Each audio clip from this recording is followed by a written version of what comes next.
এমন একটা করলো এক দেশে থেকে আইনি ব্যাগ দেশে থেকে আইনি ব্যাগ শফিক তুই ক্ষমতা চলো আগুন জ্বালো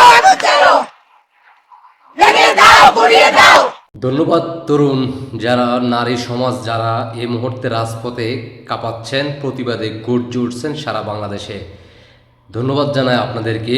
আমাদের এক আফু আমাকে মেসেজ করে ডক্টর শফিকুর রহমান তার দৃষ্টি আকর্ষণ করে তিনি একটা মেসেজ করছেন। তিনি বলছেন তার কথাটা আপনাদের মধ্যে তুলে ধরার জন্য।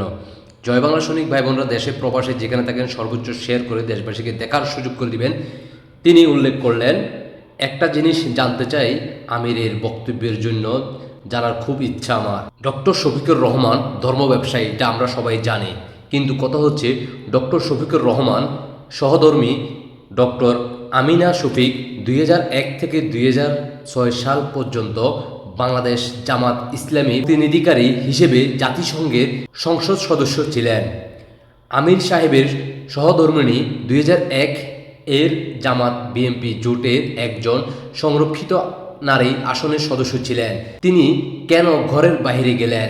নিজ স্ত্রীকে কি সম্মানিত রাখতে চান না আমির সাহেব? নিজের স্ত্রীকে কেন পুরুষে দিয়ে ভরা সংসদে যেতে দিলেন? মানে তার স্ত্রীকে কেন তখন সংসদে যেতে দিলেন? সেখানে ছিল ভরপুর পুরুষ। সেটা কি জায়েজ ছিল? ওনার মেন্টালিটি অনুযায়ী যদি বলি তাহলে কি তিনি 2001 থেকে 2006 সাল আমির সাহেবের সহধর্মিণী ডক্টর আমিনা শফিক একজন বাকিটা উচ্চারণ করলাম না। আপনারা ইতিমধ্যে জানেন ডক্টর শফিকুর রহমান নারীদেরকে কি ভাষা ব্যবহার করছেন।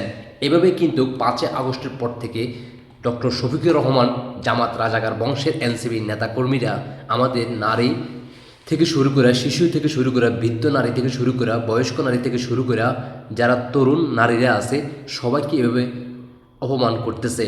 আর বাংলাদেশে নারী আফুরা এখনও ঘুমিয়ে আছে। যারা প্রতিবাদে গর্জে উঠছে তাদেরকে থামিয়ে দেওয়া হবে যদি আপনারা কথা না বলেন। তাই সবার কাছে অনুরোধ থাকবে, নারীদের সম্মান রক্ষার্থে সবাই এগিয়ে আসুন। আপনারা জানেন মাননীয় প্রধানমন্ত্রী শেখ হাসিনা বিগত দিনে নারীদেরকে কতটুকু ফ্যাসিলিটি দিয়েছিল, তাই তাদের শরীরে আগুন ধরে যায়। আশা করি বুঝতে পারছেন। এখনও সময় আছে তাদের বিরুদ্ধে রুখে দাঁড়ান। যদি কোনো রকমে একবার তাদেরকে সুযোগ দিয়ে দেন, মানে ক্ষমতায় বসাই দেন, এই বাংলাদেশ হয়ে যাবে আফগানিস্তান পাকিস্তানদের মতো। আশা করি বুঝতে পারছেন। দেশবাসীকে দেখার সুযোগ করে দিবেন। আপনাদের ব্যক্তিগত মতামত অবশ্যই কমেন্টে জানিয়ে যাবেন। আল্লাহ হাফেজ।